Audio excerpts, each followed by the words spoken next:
আমাদের আজকের আলোচ্য বিষয় ক্লাস 10-এর বাংলা বিষয়ের নদীর বিদ্রোহ গল্পটি। চলো শুরু করা যাক। নদীর বিদ্রোহ গল্পের লেখক মানিক বন্দ্যোপাধ্যায়। আমরা জেনে নেব গল্পটির উৎস। গল্পটির উৎস তোমরা সবাই নিজেদের খাতায় লিখে নাও।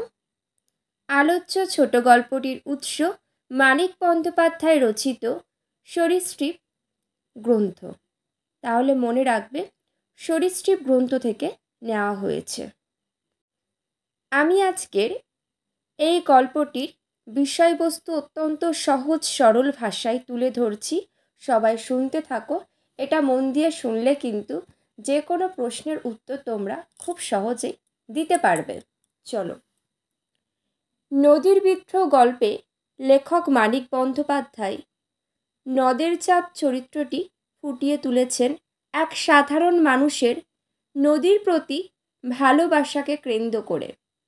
নদী যেন এই গল্পে জীবন্ত হয়ে ধরা দিয়েছে, আর নদের চাঁদের কাছে নদী হয়ে উঠেছে যেন তার পরম আত্মীয়। সে যেমন ভালোবেসেছে তার দেশের ক্ষীণস্রোতা নদীকে, তেমনই ভালোবেসেছে স্টেশন মাস্টারি করতে এসে 4 বছরের চেনা প্রশস্ত জলপূর্ণ নদীটিকে। নদের চাঁদ এই গল্পে একজন স্টেশন মাস্টার। নদীর সঙ্গে তার আত্মার যোগ যেন জন্ম থেকেই, কারণ নদীর ধারেই তার জন্ম। নদীর ধারেই সে মানুষ হয়েছে, চিরদিন সে নদীকে ভালোবেসেছে। তার শৈশব যৌবনের প্রতিটি মুহূর্তের সঙ্গে নদী জড়িয়ে রয়েছে। স্টেশন মাস্টারি করতে এসে সে বাদ দিয়ে বন্দি নদীকে ভালোবেসেছে।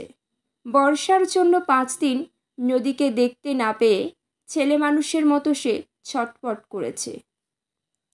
তার পরমাত্মীয় নদীটিকে দেখার জন্য 5 দিন পর তার মনে হয়েছে নদীকে না দেখতে পেলে সে যেন আর বাঁচবে না। তাই নদীর অপরূপ রূপ দেখার জন্য সে ছুটে গেছে নদীর কাছে।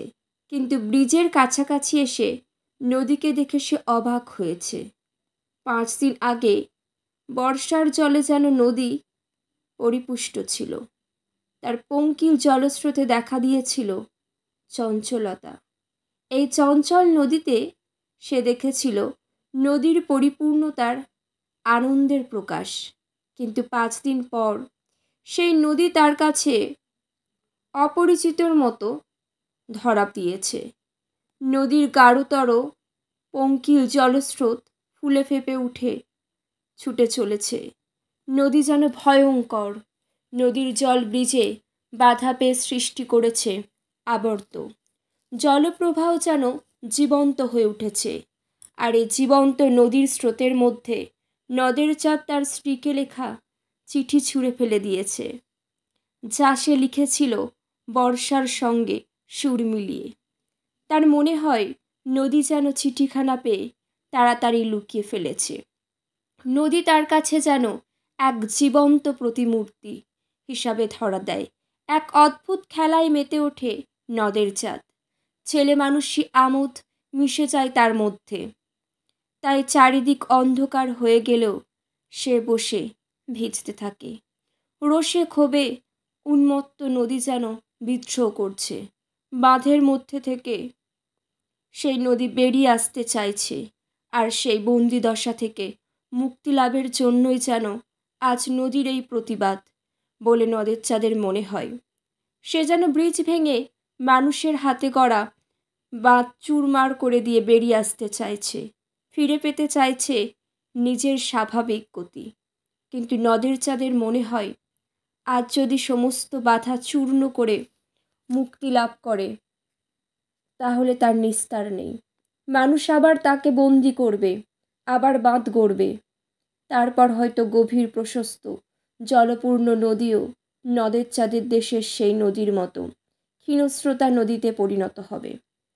তাই যে রং করা নতুন ব্রিজের জন্য একসময় নদের চাঁদের গর্ব অনুভব হতো, আজ সেই ব্রিজের প্রয়োজনীয়তা নিয়ে তার মনে প্রশ্ন জাগে।